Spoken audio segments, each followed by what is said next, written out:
Okay, in this video we're going to be adding, subtracting fractions, and just a quick reminder, anything we add or subtract in math has to be alike. Whether it's like terms like 3x and 4x is 7x, but anything we add or subtract in math must be alike. When we're dealing with fractions, the thing that must be alike is the bottom.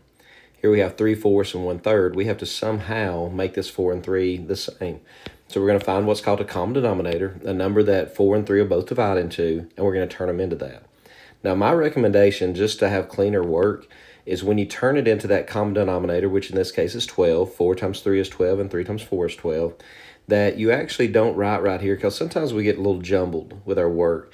But you could just know that in order to turn this into a 12, we're going to multiply top and bottom by 3. That turns the top into a 9, the bottom into a 12. To turn this into a 12, we're multiplying top and bottom by 4. It gives you a 4 on top and a 12 on bottom. Now we can add. And the same way here, 3x and 4x is 7x. When we add together things, they stay alike. We can only add like things and they stay alike. 9/12 and 4/12 is 13/12. They stay alike. Now this is an improper fraction. We're going to change it back into a mixed number by doing this. 13 divided by 12. 12 will go into 13 one time. 1 times 12 is 12. We have 1 left over. So it's going to be 1 and the remainder over what you're dividing by. Okay, let's do a subtraction problem. Make the bottoms the same. I know that both of these can turn into a 20 because 10 times 2, so let's multiply top and bottom by 2. That's a 14 and a 20. Minus, multiply top and bottom here by a 5, and that's going to give us a 5 and a 20.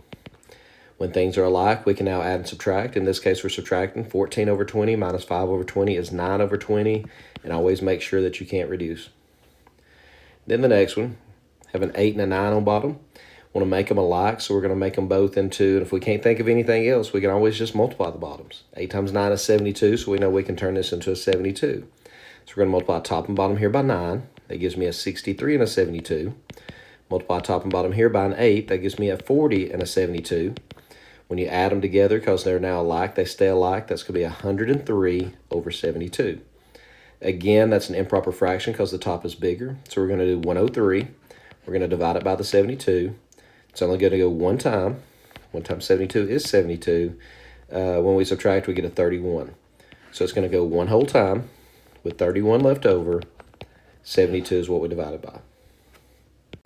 Okay, next up, we're going to add and subtract mixed numbers, and the process is very similar. Before you can add mixed numbers, the fractional parts must be alike. We have a 4 and an 8. We can turn them both into 8. So we're going to multiply top and bottom here by 2. So it's going to be 4 wholes and 6/8. The other one's already 2 wholes and 5/8. Now, when we add together mixed numbers, the only difference is these are wholes. So we're going to add those whole pieces together. You have 4 and then extra. You have 2 and extra, so 4 and 2 is going to give you 6 plus some extra. The 6/8 and the 5/8 is going to give you a total of 11/8. Now, this part is an improper fraction. Just keep in mind, we have whole, then we have a fractional part. We're going to take that 8/11. We're going to turn it into whole parts. We're going to turn it into a mixed number. 8 goes in 11 once. 1 times 8 is 8. When you subtract, it gives you 3. So that 6/8 is a total of 1 whole and 3/8. So now you have 6 wholes, 1 whole, and 3/8, which is a total of 7 wholes, and then the 3/8 extra. It's kind of like carrying when you're talking about adding decimals. Next up, let's subtract. We're doing the exact same thing. Before you can add or subtract, they must be alike. The bottoms have to be the same. So therefore, we're going to turn them both into 6. 8 and 5 over 6 minus 4. Multiply top and bottom by 2, and that's going to give you 2 over 6. Now, this one's fairly simple because we can just subtract, same way we did on the last one, subtract the wholes, subtract the fractions. 8 minus 4 gives you a total of 4. 5 out of 6 minus 2 out of 6 gives you a total of 3 out of 6. Now, again, we always look and see, is that possible to reduce? And it is. Same way that up here we multiply top and bottom by some number to change it. Now we're going to divide top and bottom by some number to change it. We're going to divide top by 3, divide bottom by 3. That gives me a 4.5. And then the last one, I believe we're going to have to borrow on this one. So make the bottoms the same. 3 and 7, both divide into 21. So I'm going to multiply top and bottom here by 7. That's going to be 8 and 7 over 21. Minus 3 and multiply top and bottom by 3 and 15 over 21. Now, the issue here is we can't subtract the 7 minus 15 without giving us a negative.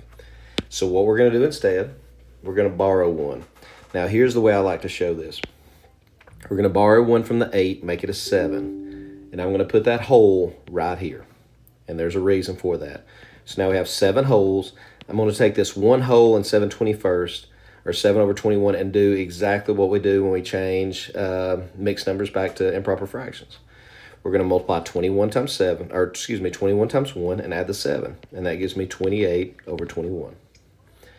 Now that I borrowed 1, now I can subtract. So again, borrow 1 from the 8, make it a 7, and the 1 that you borrowed, turn it and the fraction into an improper fraction. 7 minus 3 is 4.